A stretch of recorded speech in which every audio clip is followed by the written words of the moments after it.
अस्सलाम वालेकुम नाज़रीन, सरा बरकत आपसे मुखातिब है। दो तीन अहम तरीन खबरें हैं, लेकिन बड़ी खबर यह है कि एक बैनुल अक़वामी रिपोर्ट आई है और इस रिपोर्ट ने ताकतवरों को भी हिलाकर रख दिया है। एक पैगाम है उस रिपोर्ट के अंदर, वो आपके सामने रख देते हैं। लेकिन उससे भी बड़ी खबर पाकिस्तान की अदालतों से है। खबर यह है कि जो NRO-2 रिवर्स हुआ था, जो जनरल बाजवा साहब ने इमरान खान साहब के मुताबिक दिया था, और 1300 अरब रुपए की करप्शन माफ की गई थी, अदालतों में दोबारा से मुकदमात शुरू हो गए, केसेस शुरू हो गए। बल्कि वो जो सारे सबूत थे, वो रसीदें थी, वो फाइलें थी, उनके ट्रक भर भर के, बसें भर भर के, रिक्शे भर भर के वहां पर जा रहे, सुजुकियां भर भर के जा रही हैं अदालतों में, और वह सारी फाइलें दोबारा से खुल गई हैं। यानी कि मजदूर लगे हुए हैं, और यकीन माने उन्होंने शोल्डर्स के ऊपर यानी इतने इतने गड्ढे उठाए हुए हैं फाइलों के, वो रसीदों के, वो तमाम तर चीजें दोबारा से खुल गई हैं। हमारे गांव में जब घास इकट्ठी करते हैं तो मजदूर, आपको याद होगा, बहुत सारे गड्ढे उठाते हैं अपने शोल्डर्स के ऊपर, अपने अपने बैग के ऊपर। तो इसी तरह के गड्ढे उठा उठाकर फाइलों के, रसीदों के और बहुत सारी चीजों के अदालतों के अंदर लोग दोबारा से जाना शुरू हो गए हैं। यानी एक तरफ केसेस खुल गए, और केसेस में ज़ाहिर करप्शन की बात होगी, और मियां नवाज शरीफ साहब उसमें लीड ना करें, लीड फ्रॉम द फ्रंट ना करें, आगे से तरक्की ना करें, टॉप ना करें,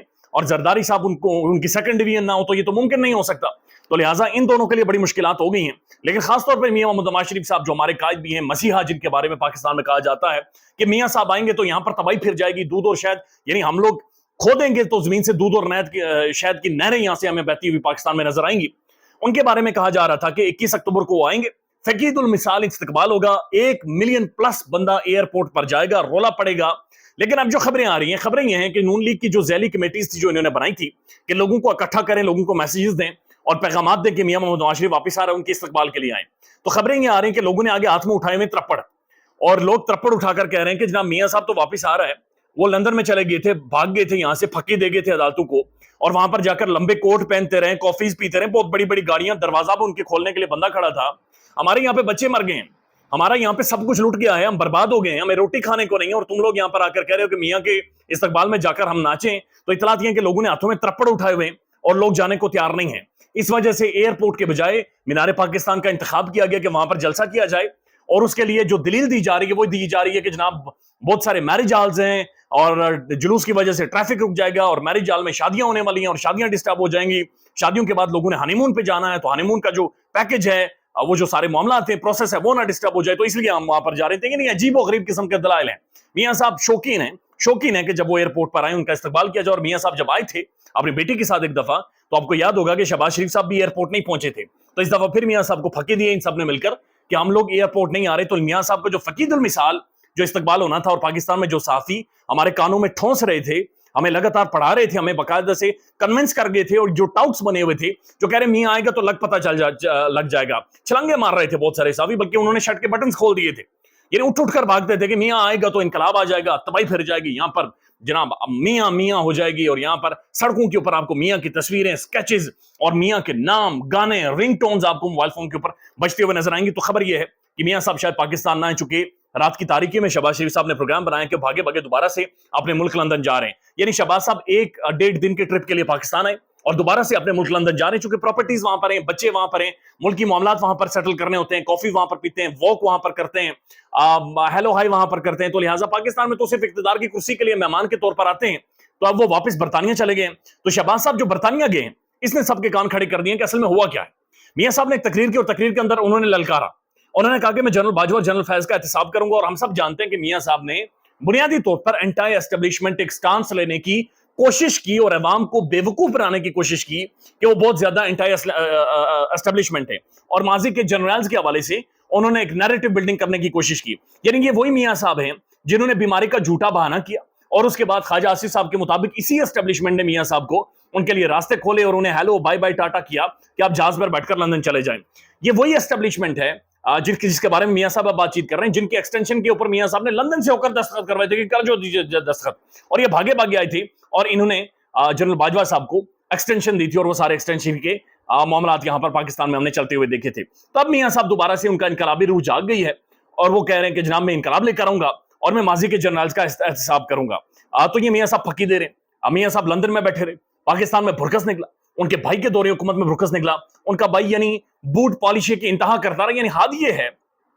कि उन्होंने अपनी आखिरी कुछ तकारीब में यानी एक पुल का इफ्तिताह किया, और उस पुल में भी उन्होंने पाकिस्तान के अहम तरीन इदारों की अहम तरीन शख्सियात का नाम लिया कि उनको क्रेडिट जाता है। मुझे यकीन है कि वो अहम तरीन जो इदारों की शख्सियात हैं वो भी सोच रही होंगी कि खुदा का नाम है यार, खुदा का नाम है, कम से कम टीसी भी ऐसी करें कि महसूस ना कि कोई टीसी कर रहा है। लेकिन ये ऐसी टीसी कर रहे थे کہ ایک ریڈی والا دیکھ کر بھی کہتا ہے یہ بندہ ٹی سی کر رہا ہے، یہ سچ نہیں بول رہا ہے، ٹی سی کر رہا ہے. تو یہ بڑا عجیب و غریب قسم کے معاملات انہوں نے بنائے تھے. لیکن پاکستان کے جو مختلف تجزیہ کار ہیں، اسد اللہ خان صاحب ہیں، صدیق جان صاحب ہیں، سلیم صاحب، یہ مختلف جو بھی پاکستان کے پرومیننٹ جرنلسٹ ہیں،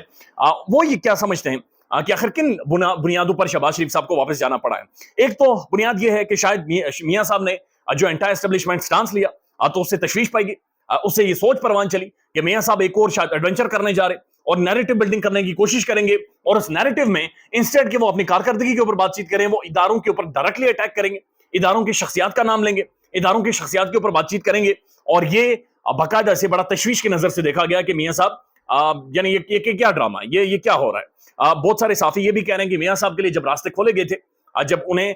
تھمز اپ کیا گیا تھا کہ آ جائیں، نو رسک فیکٹر ان کو یقین دہانی کروائی گئی تھی، تو اس کے بعد میاں صاحب کو ایسی گفتگو کرنے کی کیا ضرورت تھی. لیکن میاں صاحب کر گئے ہیں، اور شہباز صاحب واپس جائیں گے اور جا کر میاں صاحب کو سے پوچھیں گے کہ جناب میاں صاحب پانی شانی پیئیں، ٹھنڈے ہوں، یہ آپ کس طرح کی گفتگو کر رہے ہیں. دوسری جو خبر ہے،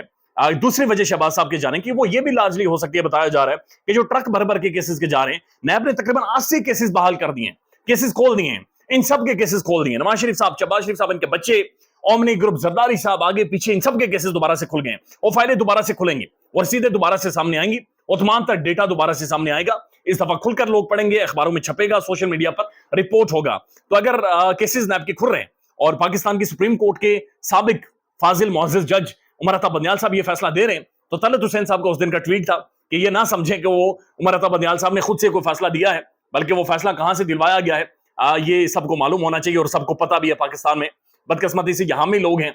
جو آج کل بھی یعنی کوشش کرتے ہیں دبی الفاظوں میں بات کریں، نہیں تو لوگ سڑکوں کے اوپر کھل کر بات چیت کر رہے ہیں، لوگوں کو سب پتہ ہے کہ معاملات کہاں سے چلتے ہیں اور کہاں سے چلائے جا رہے ہیں. اور تیسری وجہ یہ ہے کہ شاید یہ بھی ایک سوچ موجود ہے کہ الیکشن کھلی والی، الیکشن خلاص، یعنی یہاں پر لیول پلینگ فیلڈ جو بنانی ہے، لیول پلینگ فیلڈ یہ نہیں ہوگی کہ سب کو چھوڑا جائے گا آزاد، لیول پلینگ فیلڈ یہ بھی ہو سکتی ہے کہ سب کو اندر ڈالا جائے. خان تو برداشت کر گیا، تقریباً 50 دن ہو گئے برداشت کر گیا، جیل کے سلاخوں کے پیچھے خاموش ہے. لیکن میاں صاحب ان کے پلیٹلیٹس لو ہو جاتے ہیں، ان کا بی پی ہائی ہو جاتا ہے، انہیں دل کے دورے پڑنا شروع ہو جاتے ہیں. زرداری صاحب ویل چیئر پر، لوئر بیک یعنی لمبر سپائن پہ انہیں درد ہونا شروع ہو جاتا ہے، ویل چیئر پر آ جاتے ہیں اور بڑے معصوم بن جاتے ہیں. تو ان کے لیے بھی بڑا مسئلہ ہے. تو لہٰذا یہ بھی ابھی سوچ پائی جا رہی ہے کہ لیول پلینگ فیلڈ کہیں وہ تو نہیں ہے کہ سب کوئی کال کوٹری میں ڈال دیا جائے. ایک اور خبر ہے، اور خبر یہ ہے کہ شیخ رشید صاحب کی لال حویلی اسے سیل کر دیا گیا. یعنی لال حویلی کا سیاست سے کوئی تعلق نہیں ہے، لیکن سیاسی معاملات پاکستان میں ایسے ہیں کہ نہ صرف کسی کو پکڑنا ہوتا ہے بلکہ اس کے گھر والوں کو، اس کے گھر کو، اس کی پراپرٹیز کو سب کچھ سیل کر دیا جاتا ہے، سب کچھ ڈیڈ کر دیا جاتا ہے. اب جو خبر ہے یہ بڑی امپورٹنٹ خبر ہے، یہ ایشین ڈیولپمنٹ بینک کی خبر ہے، جن سے ہم لون لیتے ہیں، جن سے ہم قرضے لیتے ہیں، جن کے سامنے کشکول لے کر جاتے ہیں اور لیٹتے ہیں کہ برائے مہربانی ہمیں تھوڑی سی امداد دے دیں. وہ کہتے ہیں کہ صرف الیکشن کے انعقاد سے ہی پاکستان کی معیشت ٹھیک ہو سکتی ہے. یعنی صرف انتخابات کروائیں، تمام تر پولیٹیکل پارٹیز کو رائٹ دیں، سب کو لڑنے دیں، اس سے ہی معیشت ٹھیک ہو سکتی ہے. یعنی اس کے علاوہ جو کاکڑ صاحب کا فارمولہ ہے کہ وہ بین الاقوامی فورم پر جا کر کسی سے کوئی مانگ لیں گے یا پھر پاکستان میں کوئی انویسٹ کر لے گا، تو انہوں نے کہا ایسا کچھ بھی نہیں ہونا جب تک آپ حکومت یا انتخابات پاکستان میں صافاً شفاف نہیں کرواتے. اس کے بعد انہوں نے یہ کہا کہ الیکشن سے پاکستان کی معیشت پر فوری طور پر مثبت اثرات مرتب ہوں گے. یعنی انتخابات ہی اونلی وے آؤٹ ہے فار پاکستان. یعنی بیل آؤٹ کا صرف ایک طریقہ ہے کہ پاکستان انتخابات کروائے، اس ملک کے اندر الیکشنز ہوں، لوگ ووٹنگ رائٹ استعمال کریں، ایک 5 سال کا مینڈیٹ کے ساتھ حکومت آئے، اسے گارنٹی ہو کہ وہ 5 سال پورے کرے گی، مشکل فیصلے بھی لے تو لوگوں کا یقین بحال ہوگا اور اس کے بعد چیزیں آگے چلیں گی. تو یہ اہم ترین خبریں ہیں، خیال رکھیے گا اپنا. اللہ حافظ.